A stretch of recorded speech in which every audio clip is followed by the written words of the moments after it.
person who saw the marks on my wrist was a 3-year-old girl. I was working at the daycare and I had sit crisscross applesauce on the floor, probably about to read her a story.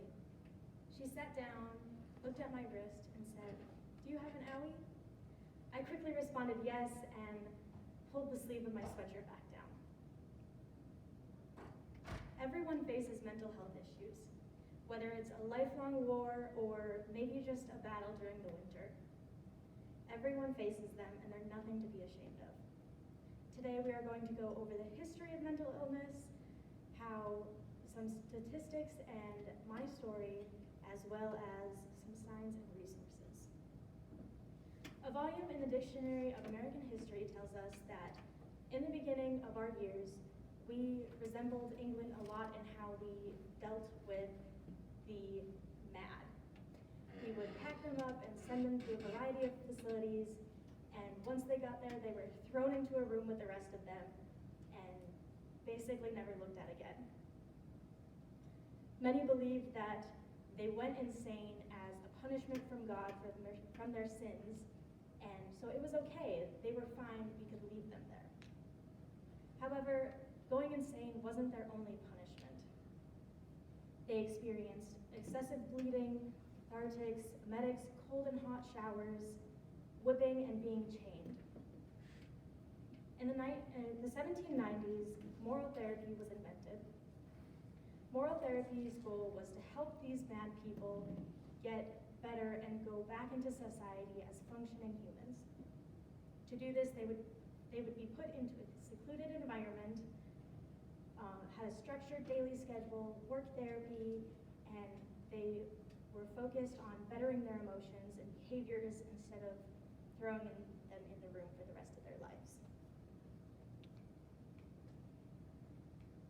Nowadays, we use therapy and medications to try and curb some of these illnesses.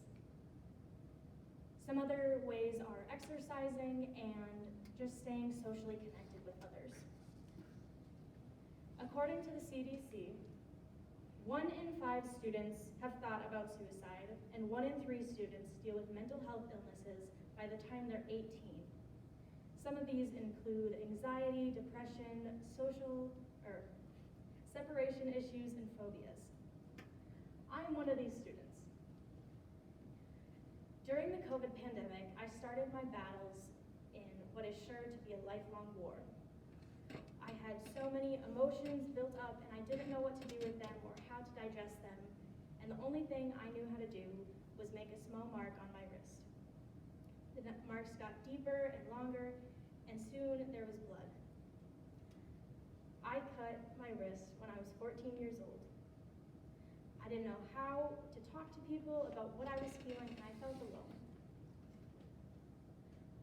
When I was practicing driving down the road, my mom was sitting in the passenger seat and she saw them. Moms know everything, so she didn't believe me when I said that I tripped and fell and I scraped my wrist against the sidewalk. We went home and talked about things, and I was put into therapy. I was in therapy for a year and a half, and during that time we talked about social anxiety and self-harm and a small bit of depression. I was put up to the idea of medication, so I started with 25 milligrams of Zoloft, and then 50, and then 75, and 100. Then for a while I was okay. I was a functioning human being, and there was nothing wrong with me. However, it didn't last long, and in the middle of this year, I started with my depression coming up again. Depression is a silly thing in the fact that it affects everyone differently. While my depression made it hard to shower or make my bed or clean my room, it was easy for me to stay motivated and do my homework well. I didn't realize the signs or symptoms of these mental illnesses.